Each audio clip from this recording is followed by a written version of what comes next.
You've just experienced an incredible view into natural history and human-animal interaction with nature, My Life as a Turkey. And this show is made possible because you support KVIE. Hi, I'm Jason Schultz, and I'm here with Laura Kirkendall from the Sacramento Zoo. And we're so glad you're watching this program because today we've been journeying to a place that you might never have dreamed of for an extraordinary tale of wonder, joy, and the complexities of Mother Nature.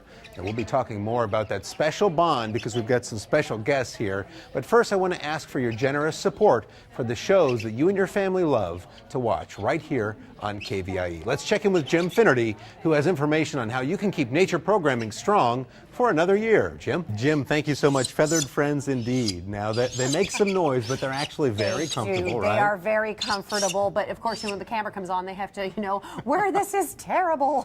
Now, we couldn't have wild turkeys in the studio tonight. It's slightly dangerous, and we don't want anyone to go home with injuries. They are actually really large birds. You've got eye protection, though, so, you'd be all right. But yes, we brought some easier to handle birds. And this is a great representation, right, of what we're talking about, imprinting. Exactly. It's a species of waterfowl that's easily imprinted upon people, and you can get them just to behave just like those turkeys we saw in the film. And you did essentially what he did in this film, correct? We did the exact same thing. We pulled the eggs. We had them as babies. We were the first things they saw. So instead of seeing other ducks, they saw people. We talked to them. We called to them. We made them think, we're your flock. Preen with us. And just like you see in that film, we feed them. We hand feed them. So we're the ones that are bringing them the food, taking care of their needs, just like their parents would be out in the wild. And what are you trying to accomplish when you do that? You want them not only to be comfortable with you, but you want them to follow you and trust you? We do, and that's a great word for is trust. We want them to know they're safe with us. We don't want them to panic. We want them to know that this is home for them. And see how this one has calmed down? This one says, oh, okay, right, I'm safe here. And so that is really the goal with our education animals, is to make them ready to go educate school children. And they are so comfortable with you, and you communicate with them? I call them all the time. I have to talk to them. That's one of my things. So the wee-hee, wee-hee, we do that every morning, and I say, oh, good morning, babies, and I let them out of their cage. They come to me, and what do they get? Food. So they say, oh, this is a good thing. And tell me a little bit about when you saw what Joe Hutto did with his adventure with these turkeys. That must have been quite a tough thing for him to do over such a long period of time, because this is a smaller scale for sure, Sure, right? for sure. That is dedication. That gentleman had some dedication. He had his information all correct, and he worked long and hard to get those turkeys to work like they did. And they trust him? Exactly. They trust him. They know he's safe, and they're treating him like a parent. That's the one I'm following. That's the one that knows where safety is. That's the one that will help me avoid predators. And so it's a really important bond.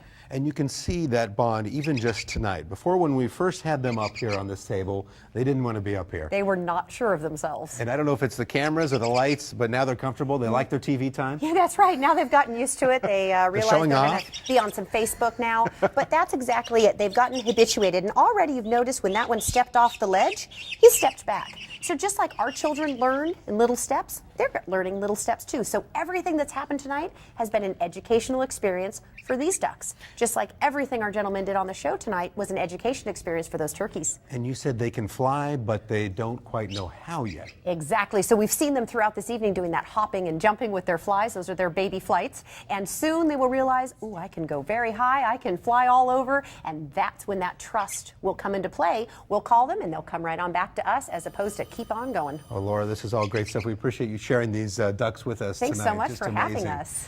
Today we've been talking about a bonus thank you gift featuring America's Heartland and the trip to a turkey farm in Minnesota. So let's take a look at that clip that I did. I got to go to this great place. It's called Power to the Poultry.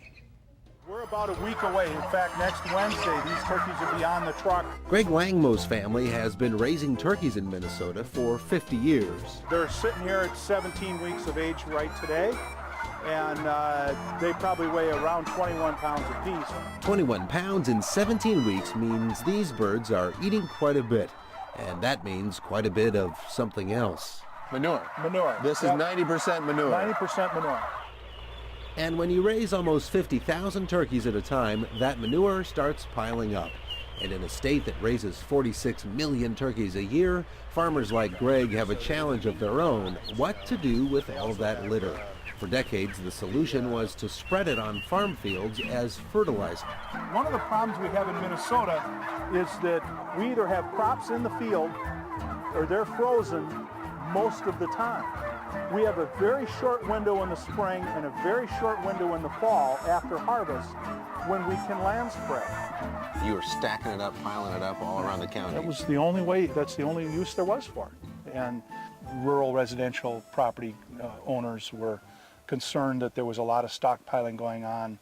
It wasn't being handled in a way that they were comfortable with. What were they upset about? They didn't like the odor, they didn't like the runoff, they didn't like the flies. So Reed Anfinson's town needs jobs, and Greg Langmo needs a better way to get rid of his turkey litter. Two separate problems. Well, enter Terry Walmsley. My kids actually call me a poopologist. He's actually an executive with the British company Fulvous. And just about the time that Minnesota turkey farmers were thinking of ways to jettison turkey litter into space, Terry and his Fulvous friends said something, well, shocking. There's electricity in that there poop. This is a unique material that not only is a renewable resource, can produce renewable energy, but it actually is doing, an end benefit by managing something that is produced in excess. Fulvous' plan, build a giant generating plant that burns turkey litter to create electricity. Hey, Jim, it's just myself and Poseidon over here. He's my buddy, although as soon as I talk, he gets a little skittish. I think my voice is... Yes, we were saying that the majority of our trainers are females, and so they are definitely used to more of a female voice, but you're doing a good job over there helping us train them to everybody. Now, tell me a little bit, some of the tricks of the trade to keep them calm. They're staying up here. You've clearly got them relaxed. Definitely. One of them is the preening. So you'll notice they're fixing their feathers, putting that oil all over their feathers to make sure they are ready for swimming. And I'm doing the same thing with little Aries right here. I am scritching his neck, preening him, and hopefully getting him bonded to me so he realizes this is an excellent thing that's happening. And one of the things we talked about is people will say, wait a minute, these are animals from the zoo and you're imprinting them. But that's not what you do with the other animals. You're not trying to imprint the giraffe or a lion or anything like that, right? No, the vast majority of our animals at the zoo are endangered species that are there for breeding, and we do a lot of conservation efforts. So one of the conservation efforts that we rely heavily on is education, because people don't inherently know what they need to do, and so we give them a lot of information as to choices they can make that help wildlife in their area, including wild turkeys that live right here in Sacramento. And so one of the things that is great is that these guys will be calm representatives of their species that we can bring out to schools and classrooms. So therefore, it's best if they are imprinted and calm around people. And imprinting for waterfowl is a little easier than some other animals? Yes, because what happens is these birds hatch out, and they're what we call precocial. They are ready to go within just a few hours, and these guys are tree ducks, so those babies have to leap out of that nest and start life. How high is the nest? It can be upwards of 50 feet high in a tree. 50 feet in but the air. Mom and is a good mom, and she doesn't put her nest over cement or anything. She puts it on grass or over water, so the babies are real puffy, and they don't have their adult feathers yet, and they just kind of plink out of that nest and then bounce on the ground a little bit and start their lives. They will feed by watching what their parents eat, so they eat by watching what we feed them. And so we are replicating exactly how their parents are teaching them out in the wild. And you feed them by hand? We do. And just like giving treats to your dog or your cat, evening out of your hand, is a bonding experience. Same with these guys. So they have to come to us to get their food and their all their survival resources. And one of the things that Joe Hutto said in that piece was that he'll never be the same again, or never look at the world the same again. How about for yourself and for the trainers that you have at the zoo? Talk to me about the impact on yourself. It is immense, I must say. When I come in the morning and I call out and these babies call to me, it does warm my heart, I must say. And when I can go out to a school and a classroom with these ducks that come out and the school children say, oh, they have webbed feet, they live here, they need this to survive, and I know they're going to be respectful citizens of the ducks and the waterfowl that we have. It has been all a great success. Well, Laura, thank you so much for sharing these with us tonight. It's been a great addition. Very welcome. For this Thanks program. for having us. Yeah, thank you. We're about to move on to the next program, but first, please take this moment right now to call in 1-800-270-6601 with your show of support for KVIE and our programming. Thank you. Well, the ducks look like they're about ready to go home, They Laura. are. They're waterfowl, so they're diurnal. They sleep during the night and come awake during the day, so it is getting about bedtime for these guys. All right, that's fine. We'll let them do that. Definitely, and they will hunker down together in one big pile for warmth, just like they would out in the wild. Well, thank you so much, Laura. And thank you for watching today's Nature My Life as a Turkey special. It really is programs like this that inspire, entertain, and enrich your life and your family's life.